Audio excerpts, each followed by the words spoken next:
My name is Gary Walzer. I'm with OH Manufacturing. OH. There we go. Sorry, but that doesn't play quite as well in Marion and Lancaster, and particularly when you get into Cleveland. It just falls flat. But anyway, we're great to be here, and as James mentioned, we are part of the Ohio Manufacturing Extension Partnership, or MEP. It's great to hear that Magnet is here. I know Mike was here. There he is. And somebody from Fastlane is here. Who's here from Fastlane? There we are. Fastlane is out in Dayton, and Magnet's up in Cleveland. The MEP program was established, 25 years ago, plus or minus. It is a joint program funded by the federal government through the Department of Commerce and the state of Ohio through the Ohio Development Services Agency. And we are here for one purpose. That is to help manufacturers grow and expand and become more efficient. We do that through a couple of ways. We help you first with your top-line growth, help you develop new products and services. That's this whole innovation thing. So we can put you in touch with various organizations that might be able to bring technology into your organization that can help you collaborate and develop new technologies. We're working on a few of those right now that we're going to submit nice proposals to James tomorrow all about. But it's really development of new products and services, help you grow, help you serve your customers better. On the efficiency side, we do a number of things. The whole operational excellence, Lean, Six Sigma, manufacturing improvement. MEP's been doing that for a number of years.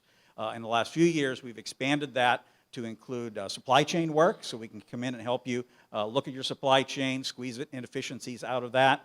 We can do work in the areas of workforce, as Mike mentioned. That seems to be a great interest right now with a lot of manufacturers here in Central Ohio.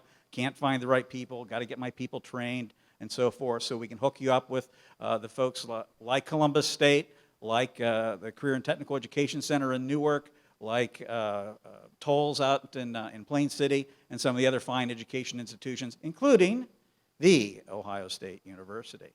And then finally, we do work in the area of sustainability, and that's all about reducing waste. So it's energy waste, it's material waste, environmental emissions, and those sorts of things. That sounds like a lot. Well, Gary, how exactly do you do that? Well, we are in the connections business, as James and Rich said. We are here to help connect you to the resources that will help you advance your agenda. We're not here to replace Thomas Register or Manta or any of the other numerous industrial directories out there. We hope to go a few levels below that. We also help to open your eyes to a number of things that you may not be aware of. James mentioned a few of the current programs in place at the Development Services Agency for grant funding. This is just a short list of other programs and services available from the state of Ohio. There will be a quiz on this afterwards, so this in addition to Rich's chart. Obviously, you can't take all this in, but this is just the services, products, programs available from 3 departments at the state of Ohio. This is the Office of Energy, the Office of Entrepreneurship and Business Assistance, so it's the SBDC programs that Mike mentioned, and certainly all the bonds, grants, and other loans and financing that's available. It's next to impossible to stay up to date with all these. I barely can do it, and this is my job. We certainly can't expect manufacturers in the community to do this. Plus, given the fact that some of these things are only available certain times of the year, some get created, some get canceled, and so forth, so this is an ever-changing list. Fortunately, you don't have to know all these things and how they apply. That's where you contact MEP. We will help you get directed to those programs.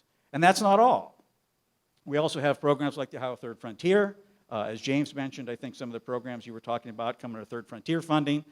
Third Frontier has gotten a lot of new technology started here in the state. They've made some great investments, doing a lot of work in the entrepreneurship area right now, a lot of advancing technology in the key industries that are important to Ohio. We've got workforce programs. There are grants available for incumbent worker training, a number of other things that are being talked about, and I think we expect to hear some more about that when the governor speaks later on this evening. Jobs Ohio, hopefully you're all aware of what Jobs Ohio is doing to attract companies to Ohio and help grow and retain companies that are already here. Lots of programs there, lots of financing assistance in the form of loans that are available. And if you're a minority business, there's even special programs for you. So again, these are all things available from the state. But, as they say in the infomercials, that's not all. Here are the federal programs that are available to you. Things like the Small Business Innovator Research Program, or STTR, the Small Business Administration. Anybody ever used the Small Business Administration's Gold Key program to help you with export work? Anyone? Anyone?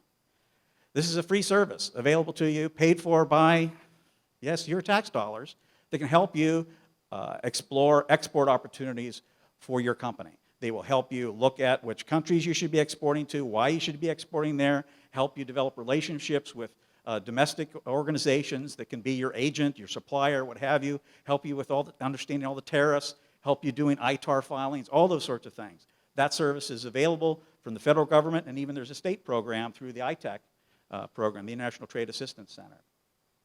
The Department of Commerce is where we fall within NIST, but they also have other programs to help grow manufacturing. There's the Investing in Manufacturing Community Partnerships, is a joint program between manufacturing and economic development organizations to grow manufacturing. And then each of the federal agencies, Department of Energy, Department of Transportation, Department of Defense, Department of Education, they all have programs that you can take advantage of. Again, a long, long laundry list. Please don't try to understand it yourself. That's where we can help you navigate. Give us a chance to come in, talk to you, find out what your issues are, find out what your needs are, and we'll make sure we can go out and get to the right people that can help you, again, move your agenda forward with the resources that they have available. I also represent another organization called PolymerOhio. PolymerOhio operates OH manufacturing here in Central Ohio. PolymerOhio is one of the state's Edison Technology Centers, much like EWI. You'll hear about that from Kimberly in a moment. But PolymerOhio has been around for about a dozen years, and we work with companies in and related to the polymer industry here in the state of Ohio.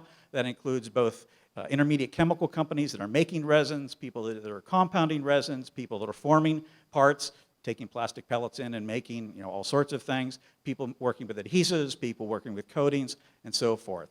We help them, again, develop new products and services by forming collaborative partnerships to move technology forward. We help them identify and find funding to support their programs, whether it be from the state, whether it be from the federal government, or even sometimes they even actually have their own money that they can put into things.